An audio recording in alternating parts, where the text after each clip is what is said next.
네, 오늘은 창세기 29장 말씀입니다. 아주 흥미롭고 재미있는 이야기입니다.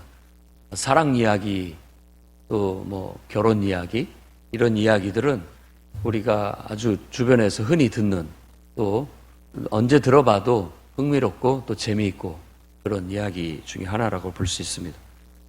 야곱도 이제 베델에서 하나님을 만나고 신앙에 어떻게 보면 입문했다고 볼 수 있고, 그가 그 꿈을 꾼 후 계속 걷고 걸어서 결국 동방 사람의 땅에 도착했다라고 합니다.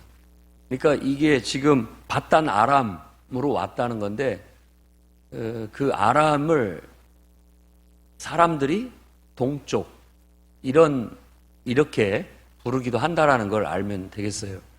우리도 어떤 지명을 정확히 하기도 하지만 남쪽, 동쪽 이렇게 얘기하듯이 이쪽 사람들은, 이스라엘 사람들은 그쪽을 동쪽이라고 항상 생각한다라는 걸 알 수 있습니다. 그래서 동방 사람 땅에 도착했다라는 것은 바단 아람, 바단이라는 말은 평야라는 뜻이고 아람의 평야, 이런 의미를 갖고 있습니다.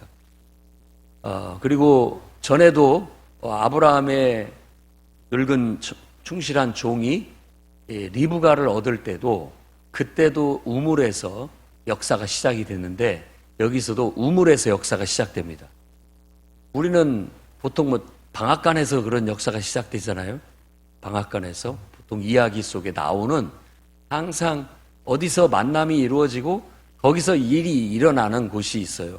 그것이 이 시대에는 우물이 굉장히 중요한 곳이었기 때문에 우물에서, 그리고 또 신약 성경에 사도 바울이 로마 시대 때 이렇게 돌아다닐 때 보면 시장, 사람들이 이렇게 많이 모이는 곳, 혹은 광장, 그리고 또 한 곳이 있는데 이 성문이라는 것, 성문 앞에 이 광장이 있는데 그런 데서 주로 사람들이 모여서 만남이 이루어지고 뭔가가 거기에서 이루어진다라는 겁니다.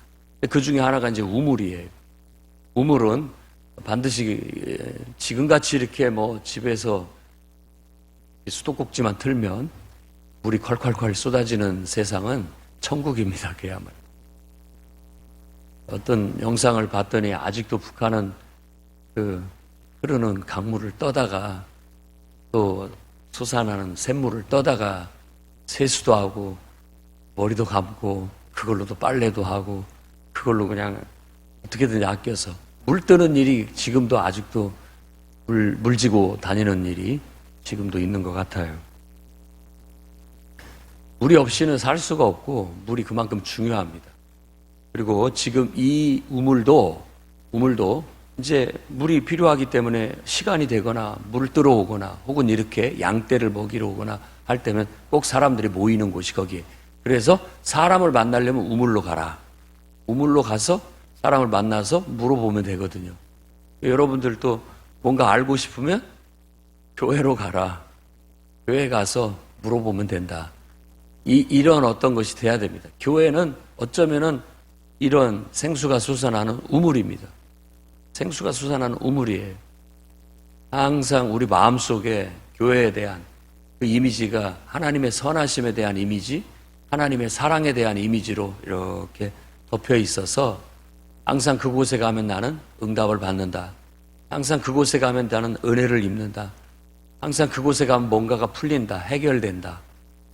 문제가 생기면 교회로 가자. 이런 마음을 갖고 교회 가서 기도하자. 그러면은 다 문제가 거기서부터 해결되기 시작한다 하는 것이 될 수 있기를 바랍니다. 그래서 항상 하나님의 은혜는 샘물, 솟아나는 샘물로 은유되고 있고, 또 이렇게 솟아나는 우물로 은유적으로 말하고 있는 겁니다. 우물에서 갔더니 마침 또 거기에 사람이 있더라고요. 양을 치고 양떼를 쉬게 하고 목자가 거기서 기다리고 있어요. 그래서 가서 친근하게 다가갑니다. 그는 말할 때 내 형제여 라고 말을 겁니다.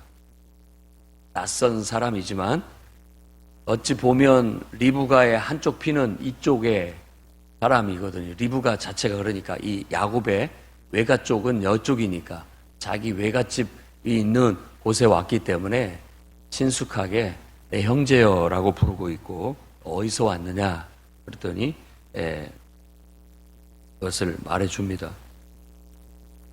하란에서 왔다. 그러면 라헬을 아는 라헬의 손자 라반을 아느냐라고 물으니까 안다고 대답하고 그래서 물어봤더니 그의 딸이 마침 지금 양떼를 몰고 오고 있다라는 거예요. 그 우물은 큰 돌로 덮어놔가지고 아무나 발견하지도 못하게 하고 퍼서 쓰지 못하게 해놨습니다. 그리고 혼자서는 그걸 들 수가 없는 걸로 보여져요. 그래서 목자들이 여럿이 모여야 함께 그걸 같이 들어야 그 우물을 열 수 있고 다시 또 덮어놓는 거예요. 그러니까 지금 다 모이기로 한 시간이 돼가지고 오고 있는 거예요. 먼저 온 사람은 혼자 열 수가 없기 때문에 쉬고 있고 다시 또 목자들 몇이 와서 그걸 들어서 내고 같이 거기서 또 정보도 나누고 얘기도 나누고 쉬기도 하고 물도 먹이고 가는 곳이죠. 그러니까 어떻게 보면 우리가 말하는 그 참새 방앗간 같은 곳입니다. 방앗간이에요. 여기 와서 목도 축이고 쉬기도 하고 정보도 나누고 이렇게 하면서 또 흩어지고 또 다시 모이고. 그러니까 오늘날 교회하고 거의 같은 역할을 하고 있다고도 볼 수 있습니다. 교회가 그런 우물물이 솟아나는 곳이 되기를 원하고 또 그런 곳이 될 수 있도록 여러분들도 실천해 나가시기를 바랍니다. 그래서 교회로 모여서 또 같이 모였다가 흩어졌다가 함으로써 모여서 같이 기도도 하고 정보도 나누고 또 힘도 얻고 쉼도 얻고 다시 또 흩어지고 하는 곳이 되기를 바랍니다. 거기에서 라헬을 처음 만나요. 그러니까 야곱이 얼마나 반갑게 그동안에 이 야곱하고의 성격이 좀 달라 보여요. 그 전에 묘사된 야곱은 그냥 엄마 밑에 이렇게 그늘에 가려져 있다고 한다면 지금의 야곱은 이제 굉장히 씩씩하고 당당하고 주도적이고 그렇습니다. 아브라함의 종이 그 우물에서 만났던 리브가는 아브라함의 종은 소극적이고 리브가가 적극적입니다. 굉장히 적극적이에요. 그런데 그런 성격을 좀 닮은 것 같아요. 굉장히 적극적이고 주도적이에요. 잘 비교해서 읽어보세요. 똑같은 우물에서 만난 얘기인데 그때는 모든 주도가 리브가에 의해서 이루어집니다. 근데 여기서는 라헬을 만났는데 야곱이 주도적으로 모든 일들을 끌고 갑니다. 그런 것들이 아마 그 사람들의 성격을 보여주는 것이라고 할 수 있겠어요. 그래서 우물을 같이 그 뚜껑을 열어서 양떼를 먹이게 도와주고 굉장히 적극적으로 라헬을 만났을 때 반갑게 막 얘기하는데 내가 바로 그 리브가의 아들이다 라고 한다면 그 아버지하고 리브가는 형제 사이잖아요. 남매 사이.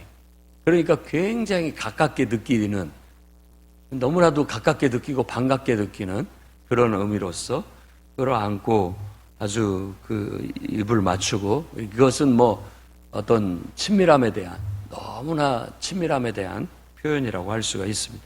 그래서 반갑게 인사를 하고 나는 리브가의 아들이다라고 밝히고 그러자 이 라헬이 즉시 아버지한테 달려가서 아버지한테 알렸고 아버지 라반은 달려와서 그를 영접해서 집으로 데리고 갔다라고 그렇게 얘기합니다. 그러면서 라반도 자기 뭐 여동생이라면 여동생 리브가의 아들이 왔으니까 야 너는 참으로 내 혈육이다. 굉장히 애착을 느낀 겁니다. 일단 여기서 라반은 딸 둘밖에 없어요. 다른 뭐 있는지 모르겠지만 성경에 나타난 것은 딸 둘이에요. 아들이 없어요. 그러니까 딸들이 양떼를 치고 있는 겁니다. 그런데 이제 이 남자가 하나 온 거예요. 써먹을 만한 남자가 하나. 그러니까 라반은 벌써 머리가 팍팍 돌아갑니다. 그래서 얘를 우리 집에서 좀 잘 부려먹어야 되겠다 하는 그런 생각을 했다고 볼 수 있습니다. 전체적으로 라반의 성격은 항상 자기 이익을 따라서만 생각을 해요. 그런 인물로 나타납니다.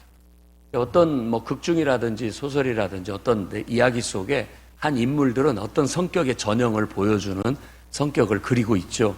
그런 것처럼 이 라반도 자기 이익을 위해서는 뭐 자식이고 딸이고 뭐 다 이용할 수 있는 그런 마음에 아주 이기적인 그런 사람, 그리고 자기의 이익을 챙기는 그런 사람으로 나타납니다. 어떤 의미에서 야곱도 좀 그런 사람이었는데 한술 더 떠는 사람이라고 이렇게 보여주는 거예요. 그렇게 해서 라반하고 함께 한 달을 보내면서 그의 일을 배우고 도왔는데, 한 달이 지나자 라반이 이제 거래를 시작합니다. 어떻게 공짜로 있을 수 있겠느냐? 내가 너한테 싹스를 주겠다. 어떻게 주면 좋겠느냐? 라고 했을 때 야곱은 라헬을 사랑했기 때문에, 내가 라헬을 내 아내로 주신다면 7년 동안 무임으로 봉사하겠습니다. 라헬만 주시면 됩니다. 7년 동안. 그래서 좋다라고 서로 계약을 하고 열심히 일했는데, 20절 말씀 한번 보십시오. 달달한 이야기가 나옵니다. 야곱이 라헬을 사랑하는 까닭에 7년을 며칠같이 여겼더라. 사람 마음은 그렇습니다. 물리적인 시간은 똑같이 흘러가지만 우리 마음의 상태에 따라서 그것이 기쁘기도 하고 지겹기도 하고 완전히 달라집니다. 여러분들의 인생은 어떻습니까? 즐겁다면 그것이 그냥 금방금방 가고 있을 것이고, 지겹다면 아마 그것이 왜 이렇게 안 가는지 이렇게 느껴질 겁니다. 사람의 상태에 따라서, 마음의 상태에 따라서 이렇게 달라진다. 하루가 1000년 같기도 하고 1000년이 하루 같기도 해요. 그러니 우리가 뭔가를 사랑하면서 산다는 것은 행복한 겁니다. 그래서 여러분 안에 하나님에 대한 사랑이 있어서 하나님을 섬기고 하나님을 섬기듯 내 삶을 사랑하는 것이 너무 좋아서 왜 이렇게 세상이 빨리 가나, 늘 행복에 겨워 그렇게 살아가는 인생이 되기를 바랍니다. 늘 뭔가에 짓눌리고 어둡고 지겹고 마지못해 살아가는 그런 끌려가는 인생, 짓눌려 살아가는 인생보다는 오히려 이렇게 이제는 사랑에 푹 빠져서 사랑하면서 그 사랑으로 늘 웃음꽃이 피고 그냥 하루가 금방금방 가고 7년이 그냥 얼마 고생스럽지 않게 지내가는, 여러분의 인생이 좀 더 고생스럽지 않게 느껴지기를 원한다면 사랑으로 살아가십시오. 그러면 고생스럽지가 않을 겁니다. 덜할 거예요. 행복할 거예요. 그렇게 늘 여러분이 실제가 그렇게 되기를 바라고, 안 그렇다 할지라도 성경은 항상 기뻐하라고 했으니까 여러분을 설득시켜서 그렇게 하십시오. 이 뇌는 내가 나를 속여도 잘 못 알아먹는데요. 뇌는 못 알아듣고 그냥 그 고지고대로 받아들이는 거예요. 그래서 항상 내가 기쁘다, 행복하다, 그리고 무엇보다도 하나님을 나는 사랑한다, 그 사랑이 너무 행복하게 한다, 이런 마음으로 살면 여러분들의 삶이, 우리는 신앙으로 사는 삶이니까 무엇을 해도 기쁘고 무엇을 해도 즐겁고 그냥 그렇게 나아가게 될 줄로 믿습니다. 그래서 어찌 보면 20절이 우리가 어떻게 세상을 살아야 되는지 핵심을 말해주고 있다고 볼 수 있습니다. 라헬은 암양이라는 뜻입니다. 암양. 그리고 레아는, 여기서 말하는 레아는 들소. 이름만을 갖고도 그 사람들의 생김새나 그 사람들의 어떤 성격을 알 수 있을 것 같아요. 그러니까 레아는 여기서 소개하고 있기를, 레아는 눈이, 여기서 보면은 그렇게 얘기합니다. 시력이 약하고. 진짜 눈이 안 보여서 시력이 약하다라고 했을까? 그건 아니에요. 그건 관용적인 표현입니다. 시력이 약하다라는 것은 우리 보기에 그렇게 예쁘게 보이지 않는다, 이런 의미라고 해석할 수가 있어요. 그게 이게 관용적인 표현이에요. 우리 눈에 보기에 딱히 이게 매력적인 면이 없다, 눈에 탁 띄는 매력적인 면은 없다, 이런 의미로 이렇게 묘사한다고 볼 수 있겠고, 반면에 라헬은 굉장히 눈에 띄게 매력적이다, 이런 의미로 볼 수가 있습니다. 그래서 다 대부분의 남자들은 좀 그런 아름다운 매력에 많이 끌리곤 하죠. 근데 이제 앞으로도 나오게 되겠지만 실속은 또 다른 문제예요. 겉보기에 아름답고 매력적인 그런 거하고 다릅니다. 이 라헬의 인생과 레아의 인생을 이렇게 비교해 보면 알 수가 있어요. 알 수가 있습니다. 그래서 꼭 어떤 것이 다 좋다라고 따지는 건 아니에요.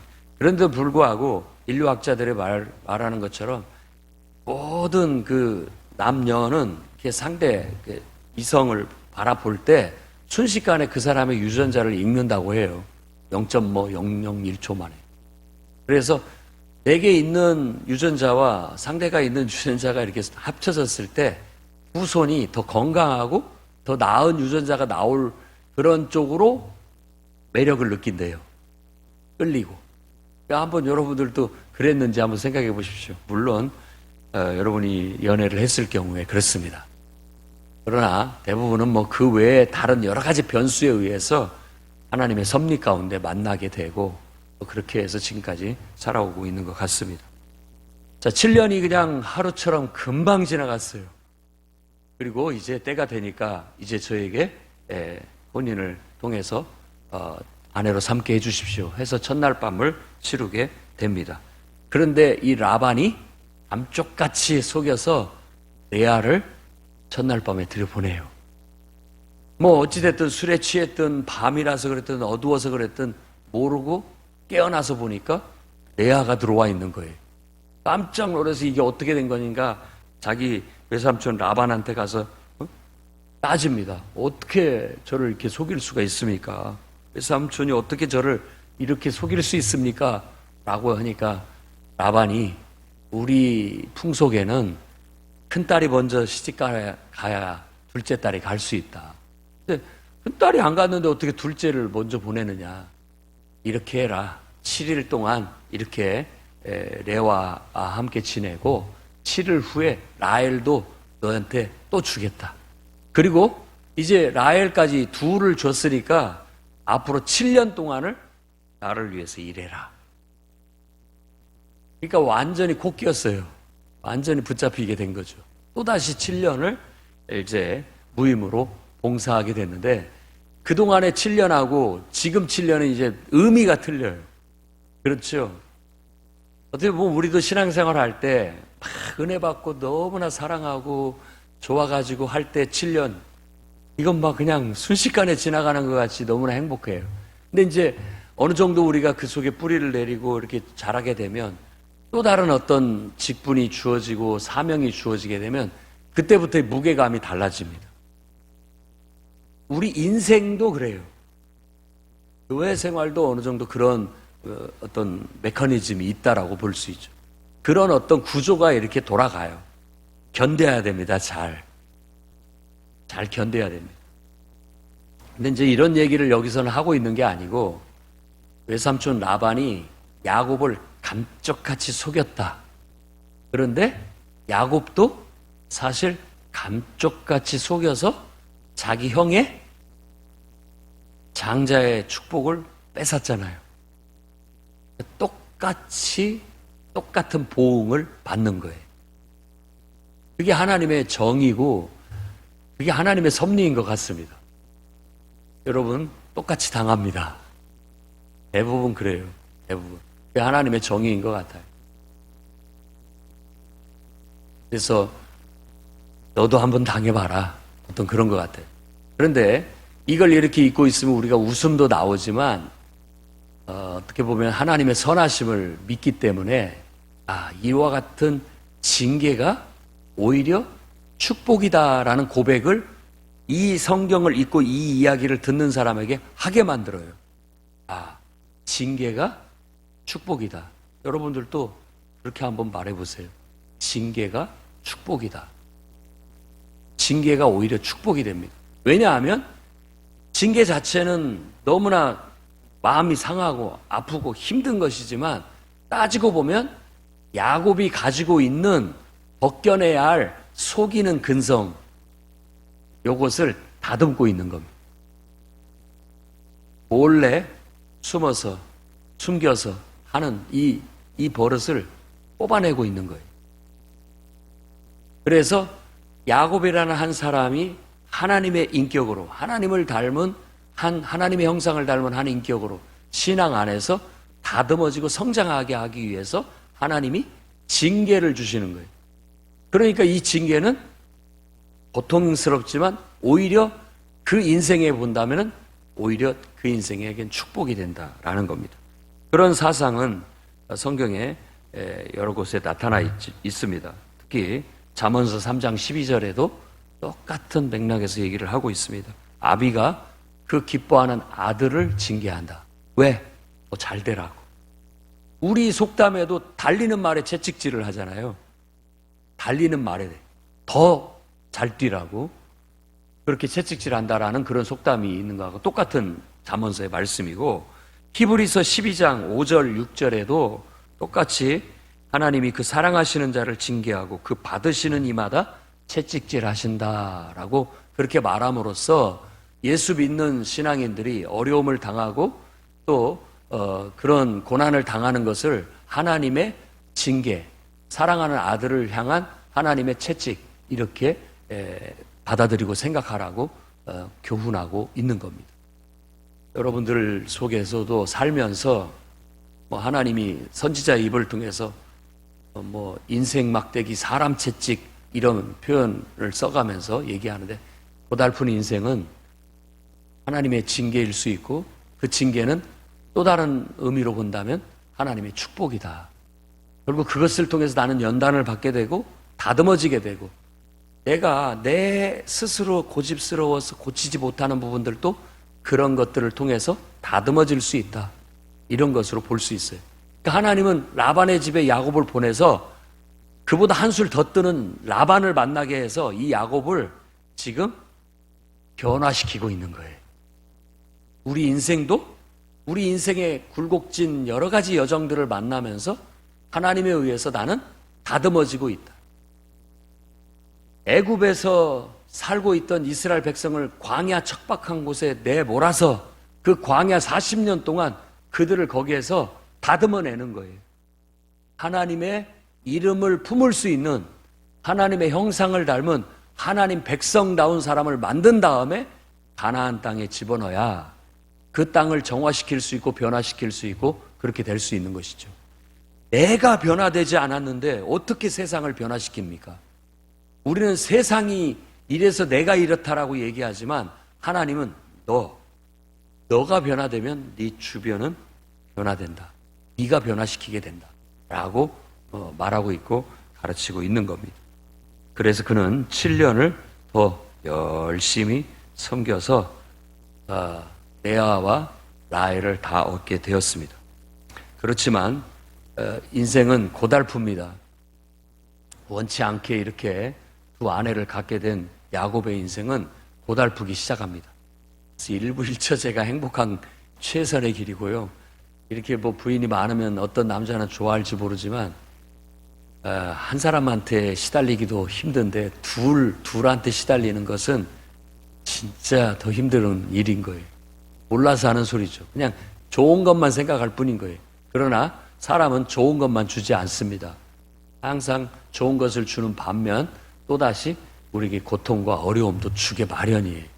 여러분이 아무리 사랑하는 사람도 똑같습니다. 달콤한 것만 주지 않고 항상 나한테 고통도 함께 줘요. 그럼 어떻게 해요? 그런 줄 알고 살아야죠. 거기에서 알맹이만 쏙 달콤한 것만 빼먹고 고통은 나는 받아들이지 않겠다고 하면은 못 사는 겁니다.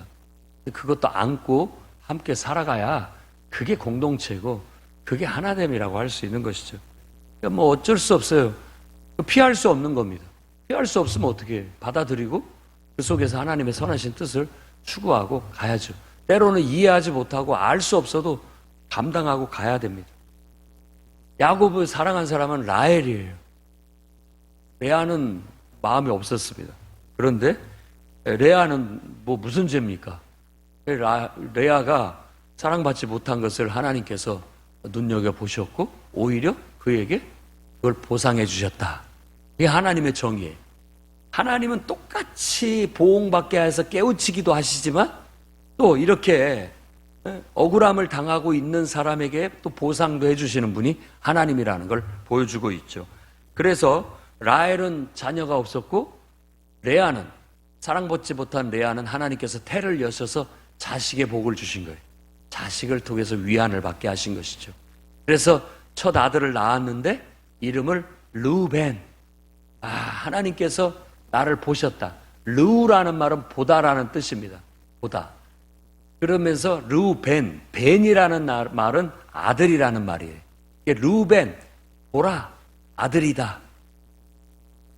위로받은 느낌의 하나님에 대한 감사, 그런 표현인 거예요. 인생이 항상 뭐가 하나가 없으면 하나님은 다른 것을 주십니다. 믿으세요. 하나님은 선하셔요.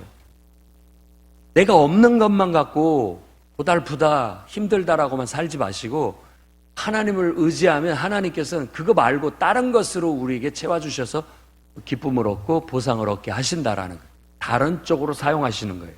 다른 쪽으로 사용하십니다. 하나님 공평하셔요. 그리고 하나님은 선하십니다.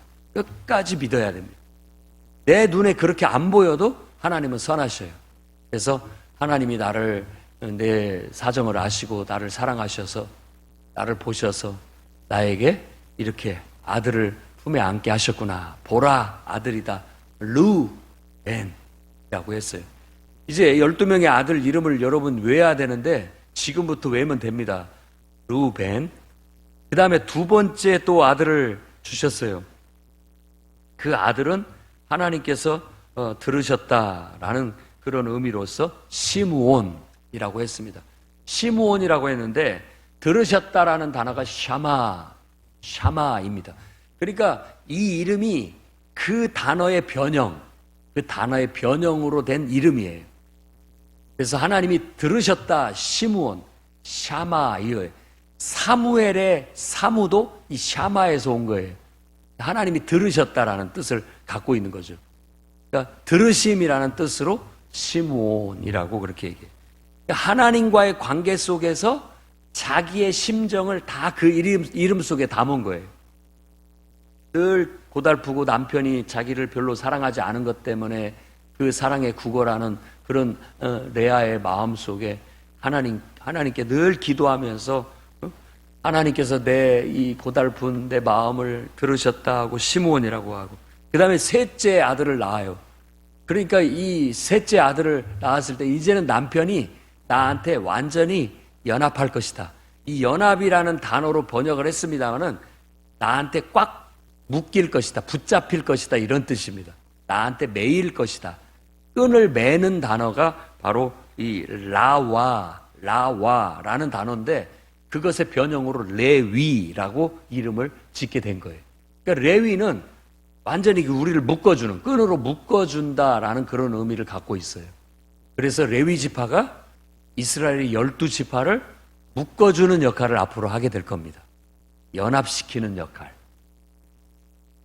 가족들 중에서도 누군가가 이렇게 묶어주는 역할을 하는 사람이 하나 있습니다. 다 연락하고 하나 되게 만드는 역할이 있고요. 또 우리 교회 안에서도 바로 이 목자의 역할이 서로를 이렇게 묶어주는 역할을 하는 겁니다. 이렇게 다 연합시켜서 한 마음이 되고 교회가 하나 될 수 있도록 연결시켜주는 역할, 그런 역할을 하는 겁니다. 그것을 교회 안에서는 이제 공동체 안에서 지도자라고 그렇게 얘기를 하는 거예요. 그래서 나와 이제 내 남편이 나오고 이제 탁 매어서 나만 바라볼 것이다. 그렇게 생각을 했죠. 그건 레아의 혼자 생각인 거죠. 야곱의 마음은 쉽게 돌아오지가 않습니다. 자식을 셋을 낳았어도.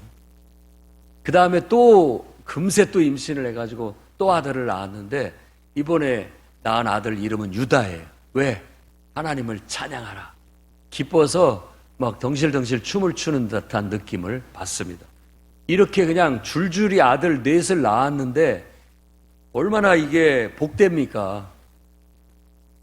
아들을 줄줄이 이렇게 낳았다라는 것은 그냥 아이고 야 복덩이가 이 집안에 며느리로 들어왔다.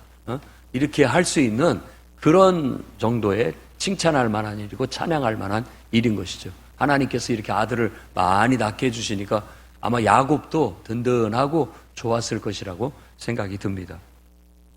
이렇게 하나님께서는 징계하시는 듯 하지만 나중에 보고 보면 그 징계가 곧 하나님이 나에게 주신 약속을 이루어가는 것이고 축복이 돼요.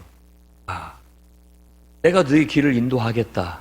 네 자손을 복 주겠다라고 했는데 이렇게 자손이 막 아들이 듬직한 아들들이 줄줄이 나오니까 이건 축복이었던 것이죠. 만일 내가 사랑하는 라헬만 데리고 산다면 계속 살면서 자녀가 없으니까 그것 때문에 속 끓이고 힘들어할 거 아니에요. 그런데 오히려 하나님은 또 레아를 붙이셔가지고 아주 건강하고 힘 있는 자녀들, 아들들을 넷이나 이렇게 주셨으니까 이것이 또 다른 복이 될 수 있다라는 거 볼 수 있는 겁니다. 그래서 인생은 모릅니다. 그래서 옛날 성현들도 새옹지마다 하고 그렇게 얘기를 하고 있고, 우리가 불행하다고 생각하는 일이 오히려 축복이 되는 경우도 많고요. 또 우리가 축복이라고 생각하는 것이 불행으로 또 이어지는 싹시 되는 경우도 있습니다. 그렇기 때문에 우리가 그런 것에 의해서 일희일비하고 살고 있습니다만은 우리 중심은 항상 그것을 이끄시고 나와 함께 하시고 나를 지키시고 나를 통하여 역사하시고 나를 통하여 하나님의 선한 뜻을 이루시는 그 하나님께 중심을 두고 그분의 마음으로 그분의 눈으로 세상을 해석하고 그분의 마음으로 세상을 대하면서 살아가는 그런 축복이 있기를 바랍니다. 할 수만 있으면 여러분의 인생이 고달프지 않기를 바랍니다. 여러분이 하나님을 사랑하는 그 사랑이 항상 넘쳐서 인생이 그냥 항상 기쁘고 행복하게 똑같은 고생을 하고 똑같은 험난한 삶을 살아도 오히려 그것 자체가 기쁨이다 라고 행복이다 라고 여기는 오늘 20절의 말씀처럼 사랑하는 까닭에 7년이 그냥 며칠같이 지나갔던 것처럼 그렇게 행복한 삶이 되기를 주의 이름으로 축원합니다.